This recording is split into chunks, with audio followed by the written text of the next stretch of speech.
This is my dad's thumbprint. This was actually his last guitar pick. Hi y'all, I'm Kristin Hatcher. I'm 43 years old, and I am the oldest living person in my family with Alpha-1 antitrypsin deficiency. My family history with Alpha-1 antitrypsin deficiency actually brought me a lot of privilege when it came to diagnosis. My dad was diagnosed, I think he was probably in his early 40s. It took him probably 7 years to find all of these answers. And he was really sad when he told me, because he said that answer meant that I also probably had this disease as well. So I pricked my finger and filled the little holes in, and I sent it in, and 3 weeks later, all they did was just send me a paper that said I was an Alpha-1 MZ. No one else in my family wants to go, though, and get diagnosed, so it's just me and Dad.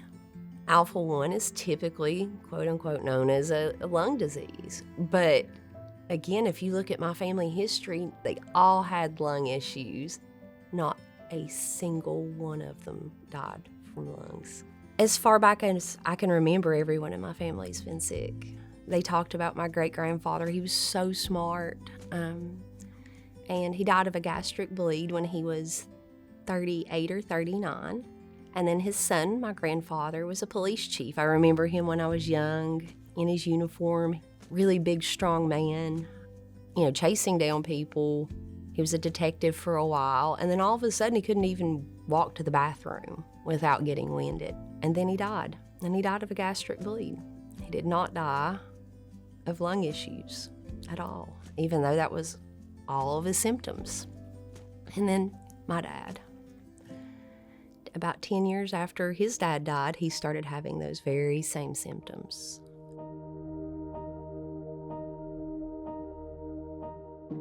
He lived in Nashville, and he had a wife that pushed him to go to the doctor.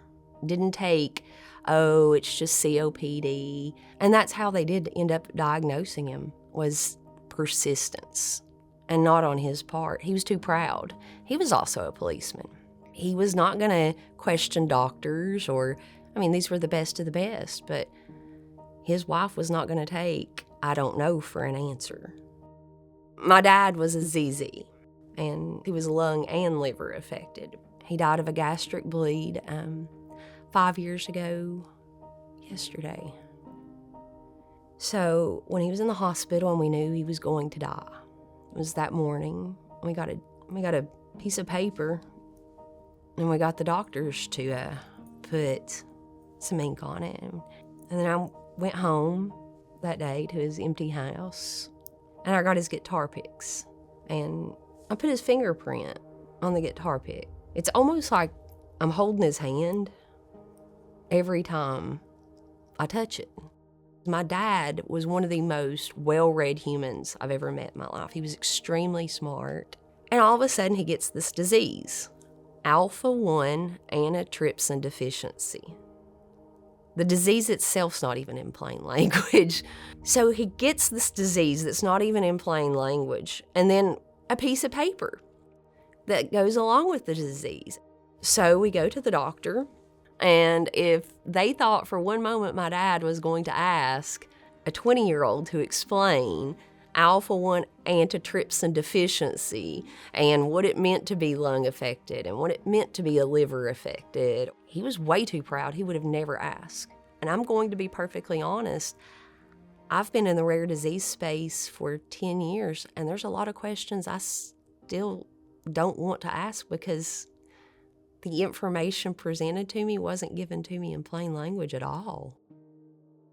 We never assumed that the way that my father was acting had anything to do with his liver enzymes at all. They never even talked to him about his liver until he went for transplant, but it turned out that a lot of the symptoms that he was having were liver related. He got paranoid. We walked outside one time. He was on the back deck playing the guitar to a crowd of people and talking to them, just like they were there. We didn't realize all of this was related to his liver at all until my stepmom, who got his medical records, she had 144 pages of medical records, in addition to her own notes. So she started going through those medical records and her notes. She noted every time he had we called them his little psychotic breaks. And then she looked, and it turns out that all of those psychotic breaks were really aligning with elevated liver enzymes. He was having very real symptoms that he should have reported to his doctor. It's extremely important to raise awareness of Alpha-1 liver disease symptoms. We get a piece of paper with a value on it, and that's all we get. It's up to us to figure out what that piece of paper means. What does it mean for our lungs? What does it mean for our liver? Psychosis, again, when your liver's acting up, it affects your brain, and that's what we need to hear in those words. When your liver acts up, it affects your brain, and you're gonna maybe not be yourself, and when that happens, you need to come in immediately.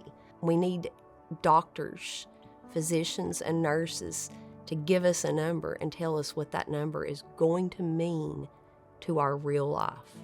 I do carry around my dad's guitar pick to give me the courage to tell my story, because I want everyone to know that I am more than a number. My dad was a person, played the guitar, he was funny. I'm a person too. I have animals and a daughter.